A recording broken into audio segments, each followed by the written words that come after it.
আজকে আমরা মধ্যক নির্ণয় সম্পর্কিত কিছু গাণিতিক সমস্যা দেখব। এখানে বলা হয়েছে যে 9, 16, 14, 22, 20, 11, 7 উপাত্তসমূহের মধ্যক নির্ণয় করো। প্রথমে আমরা এগুলোকে বিন্যস্ত করে ফেলব। বিন্যস্ত করার জন্য আমরা দেখতে পাচ্ছি প্রথমে 7, এরপরে 9, এরপরে 11,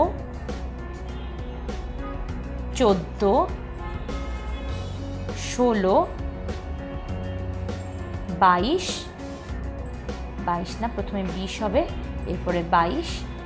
আচ্ছা, তাহলে দেখতে পাচ্ছি 1, 2, 3, 4, 5, 6, 7 এবং এখানে আমরা 7টা সংখ্যা লিখে ফেলেছি, অর্থাৎ বিজোড় সংখ্যক। বিজোড় সংখ্যক সংখ্যাগুলোর সময় মধ্যক নির্ণয় খুবই সহজ। কি করব আমরা? প্রথমে একই সংখ্যক সংখ্যা ডান দিক থেকে বাদ দিব এবং বাম দিক থেকেও একই সংখ্যক সংখ্যা বাদ দিব, তাহলে আমরা মধ্যক পেয়ে গেলাম 14।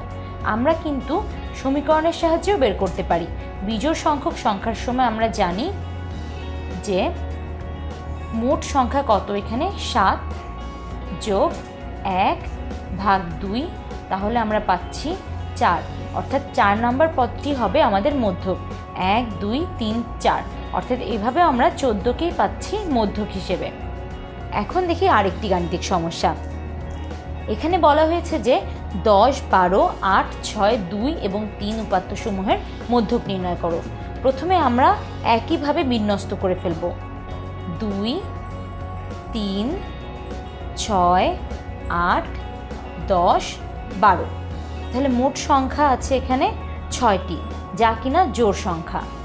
জোড় সংখ্যার ক্ষেত্রে আমরা জানি মাঝে দুটো সংখ্যা থাকছে, তাহলে আমরা ডান দিক থেকে একই সংখ্যক সংখ্যা বাদ দিব, বাম দিক থেকেও একই সংখ্যক সংখ্যা বাদ দিব এবং মাঝে আমরা পাচ্ছি 6 এবং 8কে। জোড় সংখ্যক সংখ্যার ক্ষেত্রে আমরা জানি মাঝের সংখ্যা দুটোর যোগফল ভাগ 2, অর্থাৎ এখানে হবে 14 ভাগ 2 সমান 7 মধ্যক। তাহলে এখান থেকে আমরা দেখতে পাচ্ছি যে বিজোড় সংখ্যক সংখ্যার বেলায় আমরা দুই পাশ থেকে একই সংখ্যক সংখ্যা বাদ দিয়ে অথবা সমীকরণের সাহায্যে এভাবে বের করতে পারি আমাদের কাঙ্ক্ষিত উত্তর। আবার জোড় সংখ্যক সংখ্যার বেলায় আমরা মাঝের সংখ্যাগুলোর যোগফল ভাগ 2 করে আমাদের মধ্যক নির্ণয় করতে পারি। আমরা একটা জিনিস সবসময় খেয়াল রাখবো যে এই সময় কিন্তু আমরা মধ্যক কত নম্বর পদে আছে সেটা আমরা বের করছি, কিন্তু এই সময় কিন্তু আমরা মধ্যক কী হবে সেটাই বের করে ফেলছি। তাহলে এভাবে আমরা এই ধরনের গাণিতিক সমস্যাগুলোর সমাধান করতে পারি।